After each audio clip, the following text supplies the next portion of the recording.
আজকে সানডে আর সকালবেলা ঘুম থেকে উঠেই দেখি প্রচণ্ড বাইরে বৃষ্টি হচ্ছে আর একদম আকাশটা পুরো মেঘলা হয়ে রয়েছে। এরকম টাইমে আমার তো সকাল সকাল এক কাপ চা বা কফি নিয়ে বারান্দার ভিউটা এনজয় করতে খুবই ভালো লাগে। বাট এখন ডায়েটের কারণে সেগুলো কিছুই খাচ্ছি না, তাই এক গ্লাস জল নিয়েই ভিউটা এনজয় করলাম।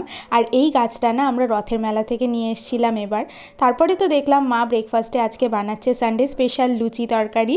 আর লুচি তরকারি হলেই তো আমার মনটা ভীষণ হ্যাপি হয়ে যায়, কারণ ডেলি বেসিসে তো লুচি খাওয়া হয় না ডায়েটের জন্য। বাট যখন হয় আমি কিন্তু তখন একদমই নিজেকে রেজিস্ট করতে পারি না, মন ভরে খেয়ে নিই।